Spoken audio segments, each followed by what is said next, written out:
여러분 오늘 야고보서 4장 1절에서 10절까지 말씀인데요. 정욕을 이기기 위해 싸우라라는 제목으로 같이 함께 말씀을 나누겠습니다. 지난주 우리 말씀에서 우리가 가지고 있는 지혜가 두 가지 종류가 있다고 했습니다. 하나는 땅에서 오는 지혜.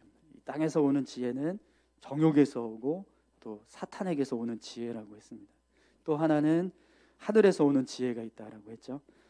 그래서 땅에서 오는 지혜는 우리를 시기와 다툼을 이루게 하고 또 삶을 혼란케 하고 또 악한 일을 행하는 삶을 살게 한다고 말씀드렸습니다. 그러나 반대로 하늘의 지혜, 하나님께서 주시는 지혜는 우리를 성결하게 하고 또 화평과 관용과 양순과 긍휼을 행하게 하고 선한 열매를 맺게 하고 편견과 거짓을 사라지게 하는 일을 한다고 했습니다. 그래서 우리가 땅의 지혜가 아니라 하늘의 지혜를 붙잡고 살아야 한다라고 우리 야고보가 권면했어요.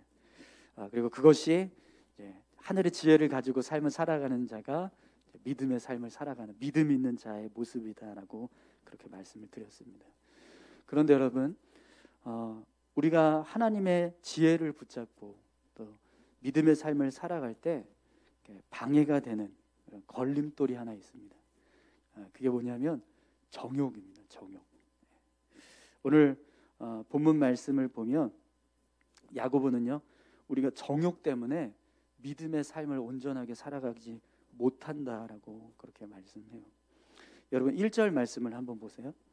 너희 중에 싸움이 어디서로부터 다툼이 어디로부터 나느냐? 너희 지체 중에서 싸우는 정욕으로부터 나는 것이 아니냐. 아멘.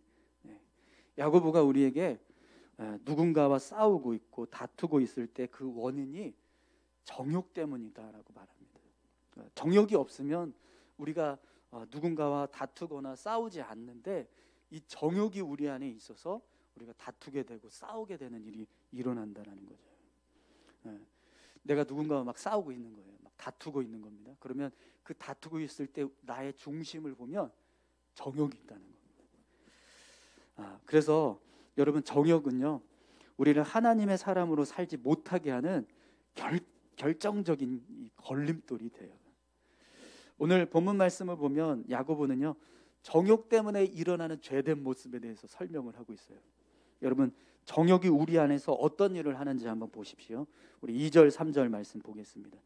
너희는 욕심을 내어도 얻지 못하며 살인하며 시기하여도 능히 취하지 못함으로 다투고 싸우는도다. 너희가 얻지 못하면 구하지 아니하기 때문이요 구하여도 받지 못하면 정욕으로 쓰려고 잘못 구하기 때문이라. 아멘. 여러분 야고보가 우리에게요, 이 정욕 때문에 어떤 일을 한다고 말씀합니까? 지나친 욕심을 낸대요.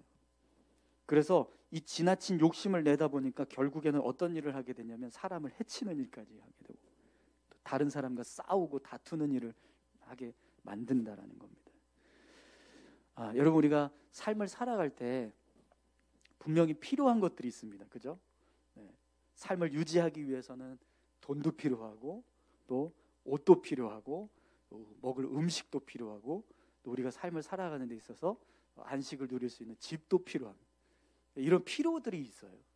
그런데 정욕은 우리가 그런 필요들을 얻게 해야 되는데 그걸 더 많이 얻으려고 만든다는 거예요. 지나치게 그런 필요 이상의 것들을 소유하게 만들도록 한다라는 거죠. 그래서 지나친 욕심을 내게 해서 결국에는 다른 사람과 싸우고 다투고 또 심지어는 다른 사람을 해치는 일까지 하게 만든다라는 겁니다. 이것이 정욕이 우리 안에서 행하는 일이라는 거예요. 또 여러분 정욕은요, 우리를 하나님 앞에서 바로 서지 못하게 합니다. 오늘 우리의 삶을 채우시는 분은 하나님이십니다. 아멘이신가요? 네. 그런데 우리가 하나님께 기도를 할 때요, 하나님 우리에게 이런 필요가 있는데 이걸 좀 필요를 채워 주십시오. 이렇게 기도하는데 정욕이 우리 안에서 어떤 일을 하냐면 잘못된 기도를 하게 만든다는 거예요. 우리가 하나님을 향해서 기도할 때 그 기도의 내용이 우리의 선한 어떤 필요를 채우기 위한 기도가 아니라 정욕을 채우기 위한 기도로 바꿔버린다는 거예요. 그럼 여러분, 정욕을 채우기 위해서 기도하면 어떻게 될까요? 하나님이 채우지 않으십니다. 응답하지 않는 일이 일어난다는 거죠. 그래서 오늘 야고보가 뭐라고 말씀합니까? 너희가 얻지 못하면 구하지 아니하기 때문이요, 구하여도 받지 못하면 정욕으로 쓰려고 잘못 구하기 때문이다. 이렇게 말씀합니다. 그러니까 우리가 정욕 때문에 하나님 앞에 뭔가를 기도하고 구하는데 그 기도가 잘못되도록 만드는 일을 한다는 거죠. 이것이 우리 안에서 정욕이 행하는 모습, 죄된 모습입니다. 또 여러분, 정욕이 우리 안에서 행하는 죄된 모습을 한번 보세요. 4절 말씀 보겠습니다. 간음하는 여인들아, 세상과 벗된 것이 하나님과 원수됨을 알지 못하느냐? 그런즉 누구든지 세상과 벗이 되고자 하는 자는 스스로 하나님과 원수되는 것이니라. 아멘. 여러분, 우리가 세상을 사랑하고 세상과 벗되려고 하는 삶을 살게 되는데 그 이유가 뭐냐면 정욕 때문이라. 정욕.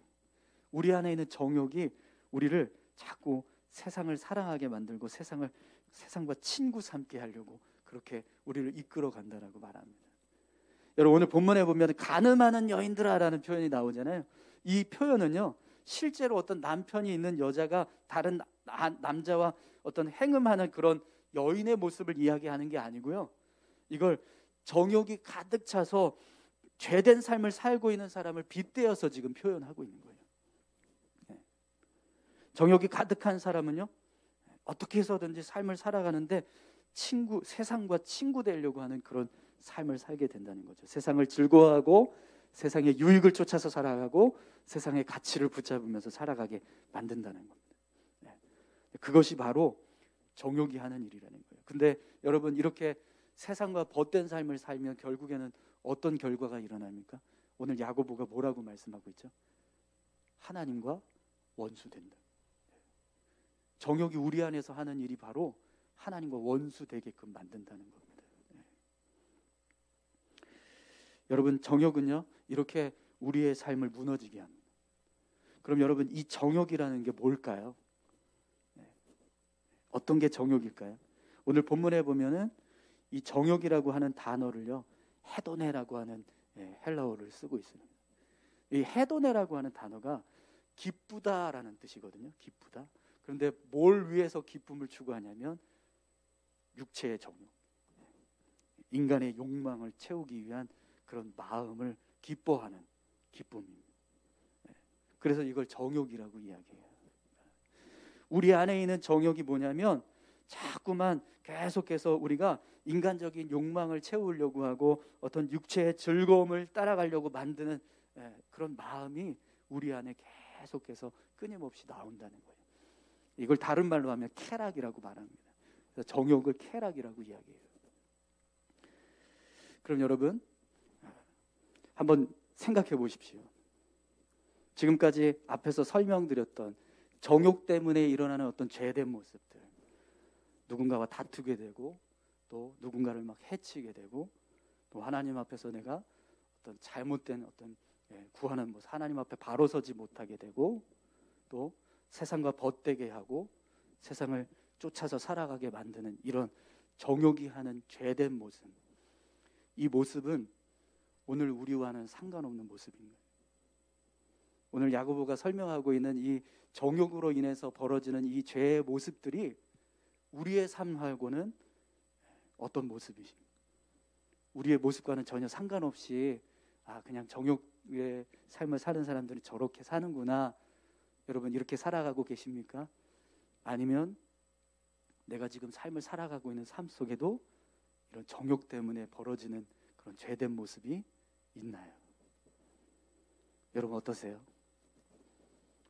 전혀 상관없이 정말 나와는 전혀 상관없는 삶의 모습입니다 라고 말씀하실 수 있습니까? 아니면 지금 우리가 살고 있는 삶의 모습이 정말 많은 순간들이 이렇게 정욕 때문에 무너지고 있고 또 실패하고 있는, 믿음의 모습을 실패하고 있는 그런 삶을 우리가 살고 있습니다. 여러분, 만약에 오늘 우리가 이 정욕으로 인해서 무너지고 있는 그런 삶을 살아가고 있다면, 그런 모습이 우리 안에 단 하나라도 있다면 우리가 정욕을 이길 수 있는 그런 믿음의 삶을 살기 위해서 노력해야 될 줄로 믿습니다. 여러분 어떠세요? 정욕을 이겨야 될 그런 어떤 지혜가 필요하십니까? 네. 그럼 여러분, 우리가 어떻게 하면 이 정욕을 이기고 하나님의 사람답게 삶을 살아갈 수 있을까요? 오늘 본문 말씀에 보니까요, 야고보가 우리에게 이런 말씀을 하고 있습니다. 5절에서 6절까지 말씀 함께 보겠습니다. 너희는 하나님이 우리 속에 거하게 하신 성령이 시기하기까지 사모한다 하신 말씀을 헛된 줄로 생각하느냐? 그러나 더욱 큰 은혜를 주시나니 그러므로 일렀으되 하나님이 교만한 자를 물리치시고 겸손한 자에게 은혜를 주신다 하였느니라. 아멘. 우리 안에 성령님이 계십니다. 할렐루야. 그런데 성령님께서 우리 안에서 행하시는 일 중에 하나가 뭐냐면, 우리가 하나님의 마음을 품지 않고 정욕을 품으면 성령님이 시기하신다는 거예요. 우리가 하나님을 기뻐하면서 삶을 살아가야 되는데 세상을 기뻐하면서 세상의 것을 기뻐하면서 살아가니까 성령님께서 시기하신다라고 말씀하십니다. 그래서 성령님이 어떤 일을 하시냐면, 하나님의 마음을 품고 하나님을 기뻐하면서 사는 사람에게 더 큰 은혜를 주신다는 거예요. 하나님을 사모하고 하나님 앞에 겸손히 서려고 하는 사람에게는 은혜를 더하신다라고 오늘 본문에서 말씀하고 있습니다. 여러분, 우리가 하나님 앞에서 더 가까이 나아가려고 할 때 하나님은요, 우리에게 은혜를 더하실 줄 믿습니다. 저는 이게 오늘 우리가 정욕을 이길 수 있는 방법이라고 믿습니다. 우리가 정욕을 이길 수 있는 방법은요, 정욕과 싸우는 거예요. 정욕이 내 안에서 생기려고 할 때마다 내가 하나님을 붙잡는 겁니다. 하나님 앞에서 더 온전히 살아가려고 힘쓰는 삶을 살아가는 거예요. 그러면 정욕을 이길 수 있다라는 겁니다. 그래서 여러분, 오늘 야고보가 우리에게 이렇게 말씀하고 있어요. 7절에서 10절까지 말씀 한번 보시죠. 그런즉 너희는 하나님께 복종할지어다. 마귀를 대적하라. 그리하면 너희를 피하리라. 하나님을 가까이 하라. 그리하면 너희를 가까이 하시리라. 죄인들아, 손을 깨끗이 하라. 두 마음을 품은 자들아, 마음을 성결하게 하라. 슬퍼하고 애통하며 울지어다. 너희 웃음을 애통으로, 너희 즐거움을 근심으로 바꿀지어다. 주 앞에서 낮추라. 그리하면 주께서 너희를 높이시리라. 할렐루야. 여러분, 지금 야고보가 우리에게 명령하고 있는 이 내용들을 한번 보세요. 아주 적극적인 행동을 요구하고 있습니다. 그죠? 왜 이런 말씀을 할까요? 우리가 정욕을 이기기 위해서는요, 그냥 대충 할 수 없다라는 겁니다. 전쟁이라는 전쟁. 정욕은 우리와 전쟁을 치르고 있습니다. 영적으로 우리가 이 정욕을 이기기 위해서는요, 우리도 싸워야 된다는 거예요. 그 싸우기 위해서 행하는 이 모습들을 한번 보세요. 하나님께 복종하라라고 말씀하십니다. 여러분, 하나님께 복종하시기 바랍니다. 마귀를 대적하십시오. 그러면 정욕이 우리에게서 피하게 될 겁니다. 하나님을 가까이 하십시오. 그러면 하나님이 우리를 가까이 하실 겁니다.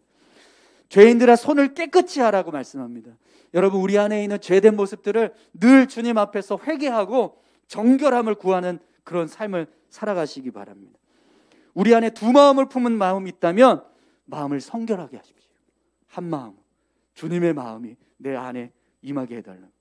슬퍼하고 애통하며 울지어다라고 말씀합니다. 이것은요, 우리가 이렇게 슬퍼하고 애통하는 자, 우는 자가 되는 게 아니고요, 우리가 세상을 향해서 나아가는 어떤 즐거움을 다 하나님 앞에서 회개함으로 무릎 꿇는 모습으로 바꾸라는 거예요.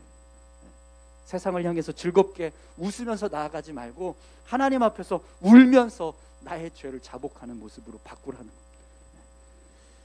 너희 웃음을 애통으로, 너희 즐거움을 근심으로 바꿀지어다 라고 말씀합니다. 여러분, 주 앞에서 낮추시기 바랍니다. 그러면 주님께서 여러분을 높이실 줄 믿습니다. 정말 치열하게 하나님을 붙잡는 싸움을 싸워야 합니다. 그래야지만 우리 안에서 끊임없이 우리를 죄악으로 인도하고 있는 이 정욕을 이길 수 있다는 거예요. 여러분, 매일 세수하십니까? 매일 옷 갈아입으세요? 매일 식사하시죠? 그런데 여러분, 그걸 하루 이틀 멈춰 보십시오. 어떤 일이 벌어질까요? 얼굴이 지저분해지고요, 옷에서 냄새가 나고요. 점점 내 힘이 빠지게 됩니다. 그런데 우리의 믿음도 똑같다는 거예요. 우리의 삶이 믿음의 삶을 멈추는 순간 우리 안에서 정욕이 스물스물 올라온다는 거예요. 그래서 자꾸 나를 넘어뜨리게 하고 하나님 앞에서 바로 서지 못하게 그렇게 만든다는 거죠. 그래서 데살로니가전서 5장 16절에서 18절을 보면 우리에게 너무나 유명한 말씀을 하고 있습니다. 우리가 너무나 잘 알고 있는 말씀이죠. 항상 기뻐하라, 쉬지 말고 기도하라, 범사에 감사하라. 이것이 그리스도 예수 안에서 너희를 향하신 하나님의 뜻이니라. 아멘. 네. 그런데 여러분, 사도 바울은요 여기에서 멈추지 않고 이런 말씀을 합니다. 19절에서 23절 말씀을 보면 이렇게 말씀하고 있어요. 성령을 소멸하지 말며 예언을 멸시하지 말고 범사에 헤아려 좋은 것을 취하고 악은 어떤 모양이라도 버리라. 평강의 하나님이 친히 너희를 온전히 거룩하게 하시고 또 너희의 온 영과 혼과 몸이 우리 주 예수 그리스도께서 강림하실 때에 흠없게 보존되기를 원하노라. 아멘. 네. 우리가 왜 항상 기뻐하고 쉬지 말고 기도하고 범사에 감사해야 하냐면 이걸 멈추는 순간 어떤 일이 일어나는 거냐면 성령님이 우리 안에서 소멸되시기 전에 사라지신다는 거예요. 우리가 예언을 멸시하는 삶을 살게 된다는 겁니다. 주님이 다시 오실 때 그때 우리의 모습 속에 흠이 생긴다고 말합니다. 여러분, 성령을 소멸하지 마시기 바랍니다. 네. 예언을 멸시하는 자가 되지 마십시오. 우리가 하나님의 말씀 앞에 온전히 서서 더 우리의 삶을 정말 복종하고 그 말씀대로 삶을 살아가려고 애쓰면 애쓸수록 우리의 안에 있는 어떤 흠들은 다 점점 사라지게 되는, 그러나 우리가 그걸 멈추는 순간 우리 안에서 흠이 생긴다는 거예요. 성령을 소멸케 하는 흠이 생기고 말씀을 소홀히 하게 하는 틈이 생기고 우리 안에 하나님 앞에 온전히 서지 못하게 하는 그런 흠이 계속 생긴다는 거죠. 여러분, 오늘 저와 여러분들이요 언젠가 주님 앞에 섰을 때 우리가 정말 내 영과 혼과 육이 거룩함으로 흠없게 설 수 있었으면 좋겠습니다. 네, 그러기 위해서 여러분 정말 기도하고 말씀 보고 예배하는 삶, 이걸 늦추지 말라고 오늘 야고보는 우리에게 말씀하고 있습니다. 여러분, 정욕을 이기기 위해서 싸우시기 바랍니다. 네. 신앙은요 영적인 싸움입니다. 네. 영적 싸움에서 승리하는 저와 여러분들이 다 되시기를 축원합니다. 우리 다 같이 함께 기도하시겠습니다. 오늘 아침부터 시간 우리가 예배 드렸는데 여러분, 이 모습도 우리의 믿음을 지키기 위해서 우리가 애쓰고 있는 믿음의 모습이라고 저는 믿습니다. 오늘 이 시간에 다시 한번 하나님 앞에 기도하실 때, 하나님, 내가 세상에 나갔을 때도 오늘 이 예배의 자리에서 하나님을 향해서 예배하고 있는 이 모습과 똑같은 모습으로 삶을 살아갈 수 있게 도와주십시오. 세상에 나가서 살아가고 내 삶의 모습이 전혀 흐트러지지 않고 전혀 달라지지 않고 정말 똑같이 하나님 앞에서 예배하고 있는 그 믿음의 모습처럼 세상에서도 똑같이 그렇게 믿음의 삶을 살아가는 자가 될 수 있게 해달라고 우리 같이 함께 기도했으면 좋겠습니다. 함께 기도하시겠습니다. 아버지 하나님, 감사합니다. 하나님,